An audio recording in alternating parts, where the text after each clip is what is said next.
Hi guys and welcome to Wrestling Figs. So I did say last night that I would review the Big Boss Man and I would be reviewing the SummerSlam packet, but just finished watching Raw and literally Raw was that bloody good. It's hard not to speak about. So I'm going to do a little chat, a little review about Raw. I was going to get the videos in the background with split screen and do my reactions to Raw and everything like that, but didn't really have enough time after work for that. So I think I'm just going to talk a bit about Raw. So obviously we started Raw and it kicked off with the Seth Rollins, Dean Ambrose sort of promo, like what's been happening over the last few weeks, and we knew something was going to happen.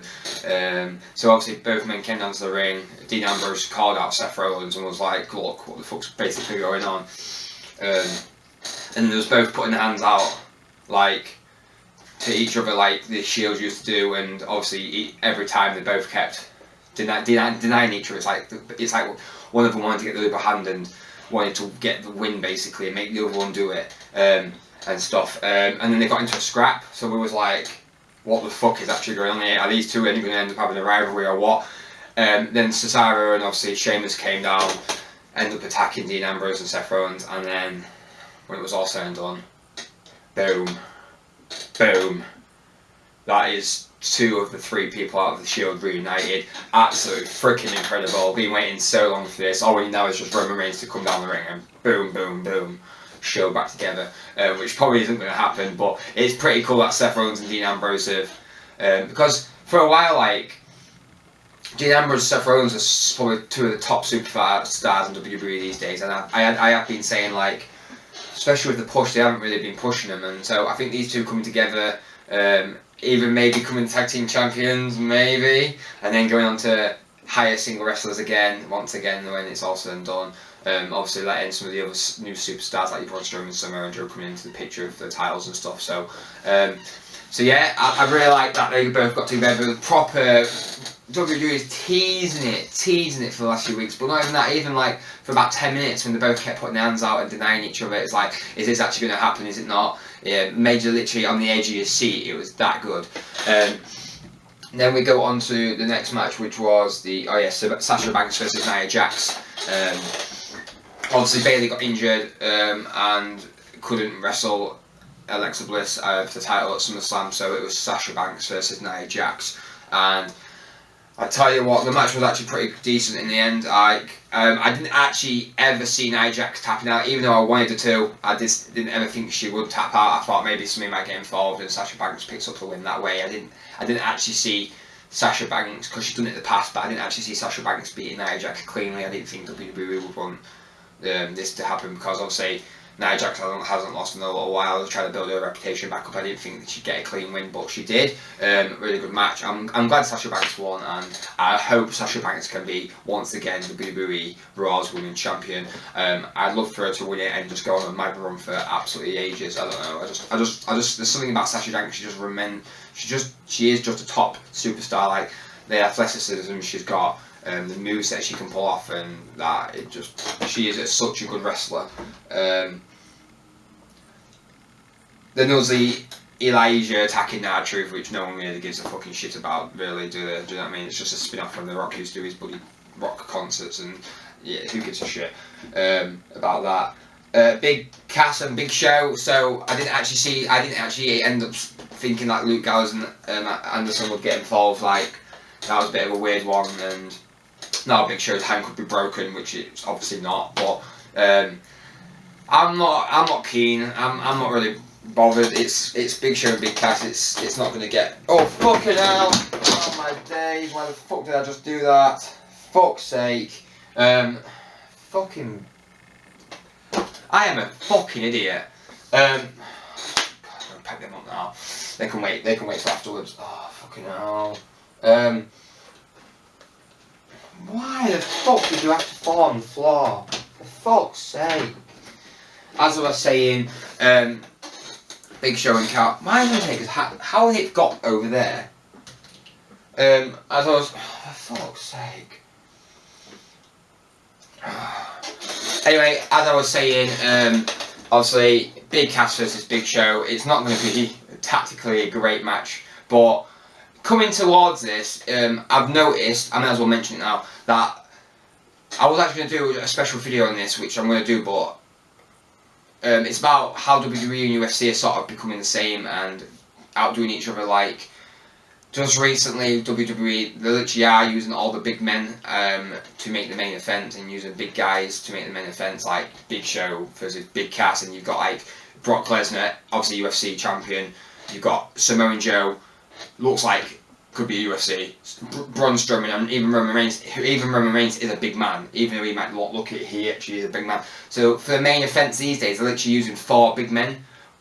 When I remember it was like, used to be like Seth Rollins versus Brock Lesnar or something like that, like, you know, sort of like a mismatch, but that's literally like Samoa Joe, Brock Lesnar, Braun Strowman, Roman Reigns, all big massive guys, and like, you notice more with WWE as well, like with how, obviously I know Big Show's knockout punch has always been a good, been a finisher for Big Show in ages, but like how one punch or like an elbow or a big boot or something like that is now becoming like literally everyone's, and like Samoa Joe's sleeper hold and the Kimura lock and just things like that. Obviously it's been happening, it's not just all come and sudden, it has been happening over like the last years or so, but like literally now all of a sudden literally everyone's finishing moves are like bloody punches or sleeper holds, and it does work, and it's getting, obviously people are watching it, and obviously they do have to sort of relate to modern day with like the UFC getting bigger and bigger, and obviously how they wrestle, and obviously Vince McMahon is a lot better than Dana White at obviously promotional side of fuse and actually getting the big money, and that's why WWE is so big and amazing. But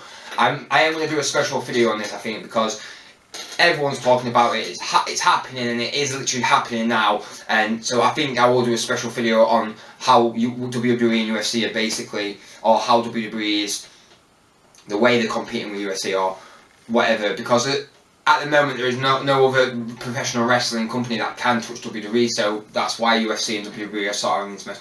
But we'll go into this. I always thought this is my Raw review, so I'm blabbering on. I'm getting sidetracked. I'm like a choo-choo train getting sidetracked off the rails. So we will literally do a special on this. Anyway, so back to wrestling. So obviously Big Show possibly broke his hand, and the whole shark match. It is crap. It is really crap. It happened a few weeks, yeah, when obviously was it Chris Jericho or Kevin Owens in the Shark Tank, and yeah, whatever bloody happened, I can't remember now. But it's just a shit match. Who gives a shit if someone's in a freaking cage above the ring? And it's not like Enzo Amore is going to make a bloody big difference to the match anyway, is it? So yeah, that's all I can say to that. They could have made that so much better, and it's just turned into a pile of crap now. And then we go on to Akira Tozawa defeating Neville and becoming the new Cruiserweight champion. Like, that was massive. The actual match was absolutely amazing.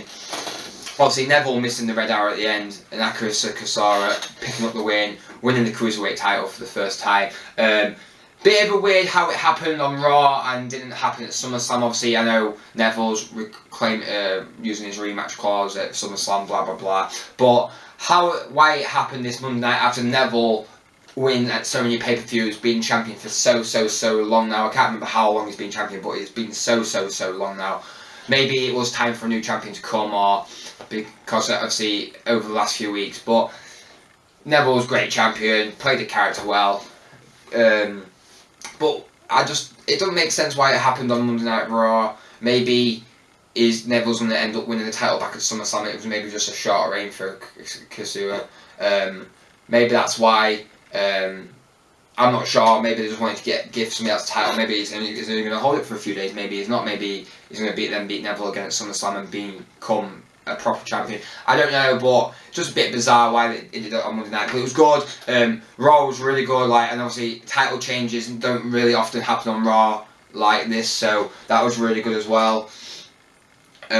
Next match was obviously Bray Wyatt versus Finn Balor. So they had a little brawl. And then Kurt Angle was right, we're going to make a match. So it's the first time it's happened. Bray Wyatt versus Finn Balor, never happened before.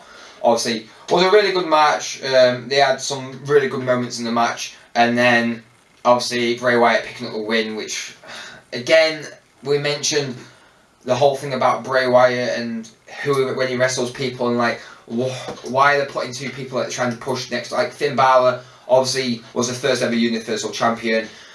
came back from injury, and obviously they haven't really done nothing with him. Bray Wyatt is getting pushed and pushed and pushed, but he's sort of getting pushed backwards. And then the same what's happening again, like I said, with the Roman Reigns and Braun Strowman. They're pushing two guys together who they're trying to push up, and it's not sort of working.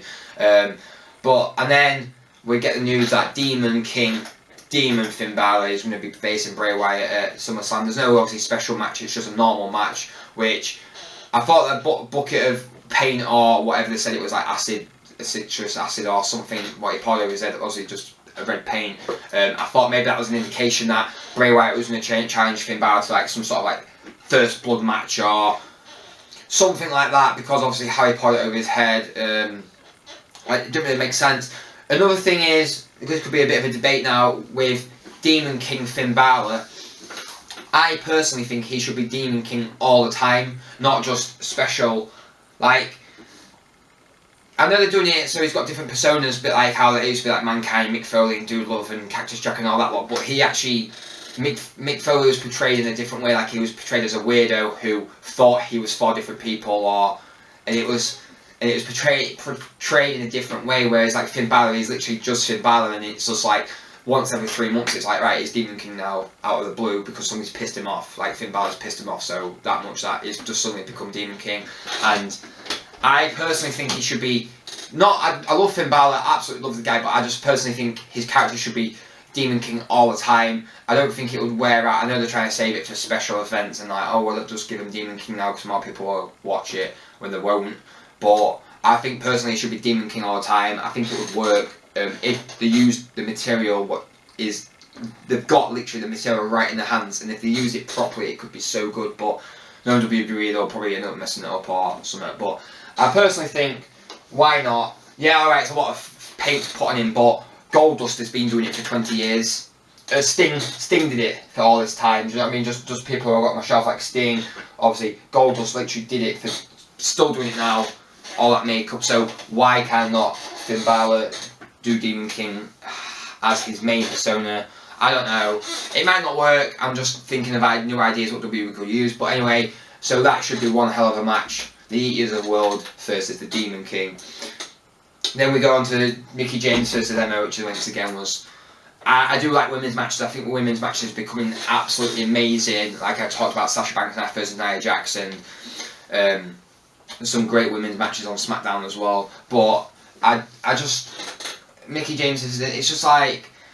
Matches with the women just seem to be coming across like, oh, Emma's talking on her phone like, why do I never get a chance, even though she gets fucking chance after chance after chance, and she's just like shit that she doesn't take them. But why are they like, oh, she walks in the room with a mobile phone texting and it's like, I don't get a chance, and then Mickie James is like, right, I challenge you tonight. There's no build up anymore with these matches. It's like they're sort of they're just like trying to squeeze as many matches in as possible, which people aren't really bothered even about seeing. I know they've got that much talent and they're trying to use it and give them matches, but you walk in a room with a mobile phone and complaining that you never get chances, and then Mickie James is like, right, I challenge you. It just doesn't do anything for me. Obviously, they are good wrestlers, and I can't say they're not because they are, but the way that they're getting used, they're not getting used in the right way, and it's making them look shit even though they're not. Then we go on to obviously Jason Jordan versus The Miz. Obviously he won first. Through disqualification. Obviously Miz Taraj got involved, and then the Hardys came out, and that led obviously to the 6-man tag match, which was a good match. Obviously Jeff Hardy hitting the Swanton Bomb and getting the win. Jason Jordan, another person like I actually want to talk about. This kid, obviously Kurt Angle's son. This kid is got over the fans. The fans love him. He's got the physique. He's got the wrestling ability. He's literally got everything to be such a good wrestler. But the fact that WWE is still, even like last week, they gave him like a hometown. I call him a hometown hero, like an amateur wrestler who was from that hometown. Oh, we'll just chuck him in because somebody got injured, and it's like, if they keep doing this, it's fair enough to him this week. They literally put him up against The Miz. Obviously the match didn't last long, which was a bit crap, but I think if they give him proper wrestlers and they give him a title within the next few weeks, like he maybe defeats The Miz for the Intercontinental title or something like that, maybe that's what they're doing. But if that happens, he will get so over with the fans that he could become such a great superstar. Fucking hell. Could become such a great superstar, and he could get so over with the fans, like he could literally become Kurt Angle, like how he got over with the fans, even if it was in a heel way or a face way or whatever. He's so clean. His technique in the ring, when I was just watching him on Raw, like dropping the drop kicks and some of the stuff he was doing was so clean, that, and he's got the physique. He was just made to be a wrestler. And if they don't give him a title and they keep giving these stupid hometown heroes or these crappy matches with shitty wrestlers, it's going to get boring, and they do it every time, and then by the time that people actually start to like these people, they end up wasting them and they get nowhere in life, and WWE just buries them. Whereas if they just give him some actual challengers who he actually could have a really good wrestling match with, to actually show off his pure talent, which obviously this week it did happen. They put him up with one of the greatest tag teams of all time, the Hardy Boys, versus obviously Miz and Miz Taraj, and was a good match, and it showed off his ability. Whereas they put him against these hometown heroes, he does like 2 German suplexes or his version of a suplex, and it's over, and it's not showing off his talent. And again, I know obviously they're short for time and they're trying to squeeze in as much talent as possible, but maybe sometimes they just need to give these sort of like Jason Jordan sort of talent people the time to actually show the fans and the company and everything else what they can really do, rather than just being like, right, one suplex, it's over. That's my opinion on him. I do like the guy, but I think he does need a title, and it needs to be soon. Otherwise, he will lose all the fans that do like him. I think it will eventually wear out, especially because the fans are liking him more because he's Kurt Angle's son. They liked him before, but they're liking him more because he's Kurt Angle's son. Good storyline. But I feel like once that wears down and people get used to it, unless he becomes big and I give him a title, he's going to become flat and he's going to get buried. Then obviously we move on to what everyone's been waiting for the last few weeks. Face one to face to face to face to face. Like Paul Heyman said, whatever the hell you want to call it, face to face to face, the champion's face, or the controversial, whatever it was. It was good how they came down to the ring. It was actually pretty good when Samoa Joe actually turned on to Braun Strowman and said, "Look, mate, you weren't even a last man standing. You couldn't even pick yourself up. If it wasn't thanks to me, you'd have lost that match." And I like that, because out of all of them, obviously Roman Reigns has had a little bit of story with all 3 guys basically, especially Braun Strowman just recently. Obviously Samoa Joe and Brock Lesnar have had a little bit of feud. Brock Lesnar has had a feud with all of them, but it's mainly been Samoa Joe and Braun Strowman who haven't really had that sort of feud. So it was good that he said that. It riled a few feathers. Roman Reigns come down to the ring, and oh my god, that spear he hit! Literally jumped in the ring, speared him straight away. I was hoping like something that was gonna shoot down the ring and kick it all off, make a massive boom to kick it all off. But I wasn't sure if he was gonna just come down the ring and talk. But literally came in the ring, jumped in the ring, boom, bam. That's Samoa Joe out of the equation. I loved how it was Braun Strowman and Brock Lesnar again, the 2 big beasts in the ring. But why, oh why, I know they're trying to save it for SummerSlam, but do they have to remove stupid shitty security guards and half the locker room? And when they say half the locker room, it's literally the last 2 people in the matches. You literally had, they say half locker room, where was all the big stars? If Kurt Angle were the one to separate these 2, they literally have everyone out. It wouldn't just be like, you literally had on one side like the Hardy Boys with Jason Jordan, with Bo Dallas or someone like that. On the other side you had like bloody Heath Slater, and I can't remember who else. But like, do you know what I mean? It wasn't like any of the big superstars. It was literally just all the people who basically in the last match. So why did they do that? They could just let the 2 guys fight, battle. I know obviously they're trying to save it for the big main event of SummerSlam, and they're trying to save them too. But it doesn't do anything for them when they've got 5 little security guards who are about 5 foot tall, trying to hold these 2 big men who are meant to be, and they can't even get away from them. And obviously in the end they did the 1 punch, and especially that one guy, Braun Strowman, literally went like that on him, and they literally bounced on top of the rope, out of the rope, and then did like a somersault out of the ring. And it was like the guy with like, I think he had like longish hair, blonde longish hair, and it was just absolutely fucking stupid. Like the guy didn't even touch him, mate. Why did they do that? I can understand. It looked cool when obviously they're walking down and the security's all around them, but when they're actually trying to fight, it doesn't help. It doesn't do nothing. And then they bring half the locker room out, and it just, And it was, and I was excited for it, and I was like, this is going to be a right good way to end Raw, and it's going to keep you wanting more until SummerSlam. But then when they brought out half the locker room, 6 fucking wrestlers, it just felt shit, and it was just like, just let these two fight. Let like Brock Lesnar, if Roman Reigns has already destroyed so much Samoa Joe and Braun Strowman has already destroyed Roman Reigns, just let fucking Brock Lesnar pick Braun Strowman up in F5 through the fucking announce table, or let Braun Strowman destroy Brock Lesnar. Just let them have a little clash. Just let them have one of them have a good power move through a table and say, look, I'm coming for your title. And that would have been a pretty cool way to win. Imagine if like Braun Strowman put Brock Lesnar for the title, would be thinking all week, bloody hell, Braun Strowman's going to destroy this man. Or something like that to keep us on the edge of the seat. But when it wasn't even going to let him fight, I don't like it myself. I just think I don't know obviously what happened when it went off air. Normally something cool happens when it goes off air, but I don't know. I thought all the way through the show, really good shows. Obviously we had title changes, we had the Shield, 2/3 of the Shield getting back together. Some good matches building up to SummerSlam, some good matches, which now we've got matches at SummerSlam, and then how it ended, it was like, I thought it was going to be absolutely amazing, which it was, and then the locker room comes down and it sort of ruins it, and yeah. But anyway guys, I was actually going to do something and I've just ruined it, because I was going to do this.